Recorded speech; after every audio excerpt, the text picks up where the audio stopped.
बिस्मिल्लाहिर्रहमानिर्रहीम। आज हम घर में बनाएंगे पिज़्ज़ा जो बहुत ही मज़ेदार, बहुत ही टेस्टी बनेगा। आप हमारे यूट्यूब चैनल को सब्सक्राइब करें। बिना टाइम वेस्ट के चलते हैं रेसिपी की तरफ। सबसे पहले हम लेंगे आटा।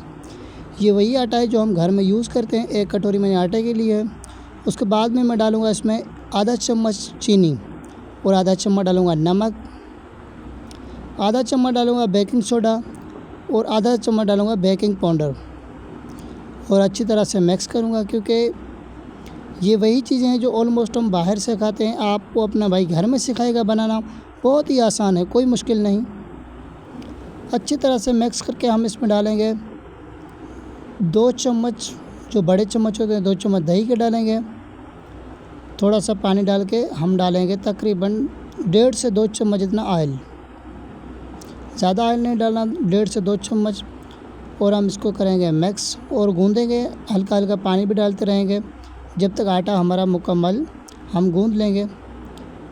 देखें इस तरीके से, ना नरम हो ना ही इतना सख्त हो। हम थोड़ा सा ऑयल लेंगे, हाथों पे भी लगाएंगे और इस बर्तन में भी लगाएंगे जिसमें हम आटा गूँध रहे हैं। और अच्छी तरह से आटा हमें गूँधना है। आटे को मुट्ठी लगा के अच्छी तरह से गूँधेंगे और आटा इतना सख्त भी ना हो और इतना नरम भी ना हो। जितना ही अच्छा हम आटा गूँध देंगे इतना ही पिज़्ज़ा बेहतरीन और टेस्टी बनेगा। तो आटा हमारा मुकम्मल हो गया रेडी। तो इसको हम देंगे दम, किसी कटोरी में रख के, किसी बाउल में रख के इसके ऊपर देंगे पन्नी तकरीबन 10 मिनट के लिए। 10 मिनट गुजर जाने के बाद में हम इसकी पन्नी उतारेंगे और आटे के बनाएंगे पेड़े। मैं तकरीबन वज़न की बात करूँ तो मैं बनाऊँगा 120 ग्राम का एक पेड़ा। आप छोटा पिज़्ज़ा बनाना चाहते हैं तो छोटा पेड़ा बनाएं, आप बड़ा पिज़्ज़ा बनाना चाहते हैं तो बड़ा पेड़ा बनाएं, क्योंकि आपके पास जितने पैन होंगे इस हिसाब से आप पिज़्ज़ा बनाएंगे। तो इस तरीके से अच्छी तरह से हम आटे को आप पेड़ा बनाएंगे। मैंने 2 पेड़े बनाए हैं, 120 ग्राम का एक पेड़ा। और हल्का हल्का सा आटा लगा के हम इसको थोड़ा सा बड़ा बेलेंगे।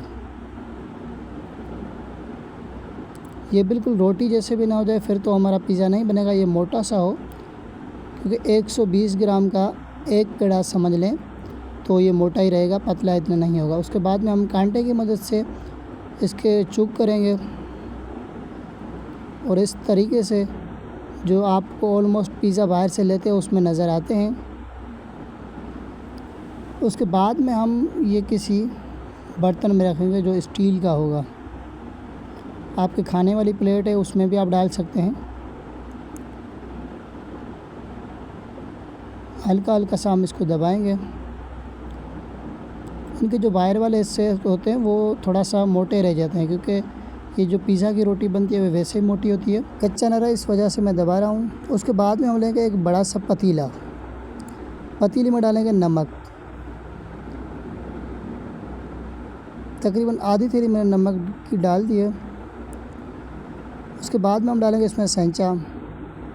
हमारे घर में सेंचे होते हैं, हम कोई भी चीज़ स्टीम में बनाते तो उसके लिए सेंचे होते हैं, वो सेंचा डाल के उसके बाद में जो हमने प्लेट में रोटी रखी थी पिज़्ज़ा वाली वो डालेंगे और देंगे ढक्कन तकरीबन 10 मिनट के लिए। 10 मिनट के बाद में हम इसका ढक्कन खोलेंगे और फिर देखेंगे कितनी रोटी हमारी जो पिज़्ज़ा की है वो पक चुकी है।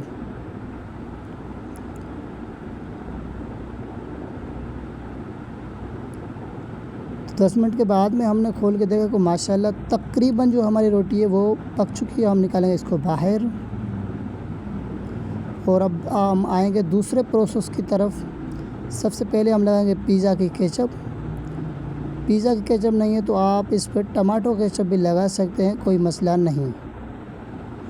उसके बाद में मैंने चीज़ क्रश करके रखी थी वो डालने लगा।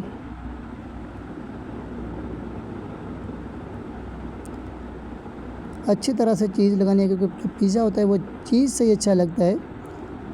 उसके बाद में आप कोई भी सब्ज़ी है वो डाल सकते हैं। मेरे पास कॉर्न थे, वो अच्छी तरह से मैंने धोए, वो डालने लगा। और उसके बाद में शिमला मिर्च, हरी वाली और लाल वाली दोनों ही।